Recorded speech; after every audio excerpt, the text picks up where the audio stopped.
il y aura toujours des critiques. Mais les critiques sont une opportunité de grandir, d'apprendre. Et ça, je l'utilise encore tous les jours. De me dire, ça peut être compliqué, mais je dois apprendre quelque chose. Laura Georges, ex-internationale de football et ex-secrétaire générale de la fédération, aujourd'hui consultante dans les projets à impact social. Alors, mon parcours, il débute en Île-de-France pour jouer au Paris Saint-Germain, intégrer le centre de formation, jouer pour l'Olympique Lyonnais, le Bayern de Munich, 17 ans en équipe de France, secrétaire générale de la fédération durant 2 mandats, donc plus de 7 ans. Et aujourd'hui, consultante pour des projets à impact. En fait, j'ai l'opportunité d'intégrer le centre de formation de Clairefontaine. Donc c'était le tout premier centre de formation en 99, juste après que l'équipe de France soit championne du monde pour la première fois. Et je me dis, pourquoi pas jouer une Coupe du Monde? Pourquoi pas? Je veux venir joueuse professionnelle.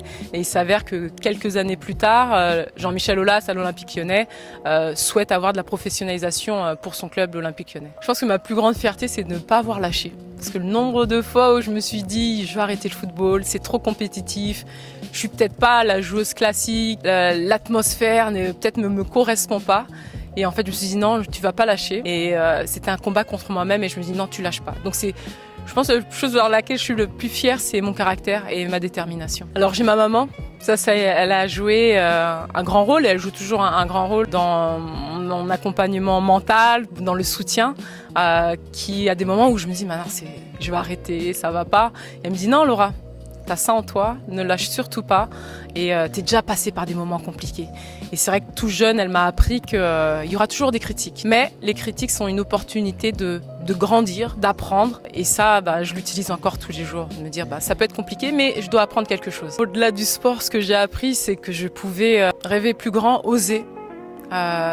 Et de me dire que rien n'est déterminé. Mais à celui qui veut, celui qui ose, ça peut le faire et ça le fait. C'est vrai qu'on a une belle évolution dans le football féminin parce qu'on a au niveau international, il y a un accompagnement financier, que ce soit de la FIFA, de l'UEFA, la Fédération française met des moyens. Je dis pas que c'est la réalité et la facilité partout sur tous les territoires. Je sais bien que le territoire ultramarin est encore en marge par des problèmes d'infrastructures, mais aussi de moyens, de ressources humaines pour coacher nos joueuses et puis en termes aussi de compétences, il faut faire monter en compétences nos dirigeants, nos dirigeantes, même si ils donnent énormément au territoire. Mais on est dans une dynamique positive, on a beaucoup plus de visibilité, des sponsors qui ont envie d'accompagner les valeurs du sport féminin et du football féminin. Donc c'est que positif, maintenant il faut continuer à donner les moyens et à encourager nos jeunes dans la pratique. J'avais des modèles guadeloupéens, ça c'est sûr. Lilian Thuram, c'était ma référence. J'avais pas de modèle féminin dans le football, mais c'est vrai que Lilian Thuram étant guadeloupéen, c'était le joueur que j'avais l'habitude de soutenir, c'est devenu même un ami. Et puis comme athlète, moi c'était Laura Flessel, c'était Marie-Josée Pérec, c'était nos figures, c'était nos gloires. Je leur dirais en fait de savoir exactement ce qu'ils souhaitent, parce qu'on sait que pour être professionnel, il suffit pas d'être simplement recruté dans un club, d'être bon ici, il faut aussi être bon dans l'Hexagone. Il faut savoir que ça va pas être forcément facile, mais il faut s'entourer. Il faut avoir une personne autour de soi pour se rappeler qu'on peut le faire. Il ne faut pas hésiter à être curieux, à demander de l'aide. Et quand je dis qu'il faut savoir exactement ce qu'on veut, parce que quand il va faire froid, lorsqu'on va se sentir moins bon, et de se dire non, on ne va pas lâcher.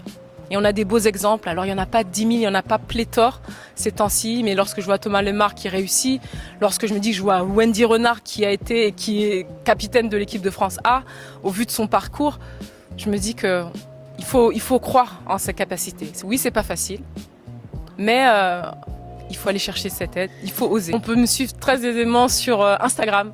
Voilà, vous pourrez me suivre sur Instagram. Pour ceux qui souhaitent échanger avec moi, je reste disponible pour toute question, bien évidemment, et avec grand plaisir. Je ne vais pas vous donner un profil en particulier, mais j'aimerais entendre des gens qui sont en situation de handicap et qui ont des valeurs à nous partager.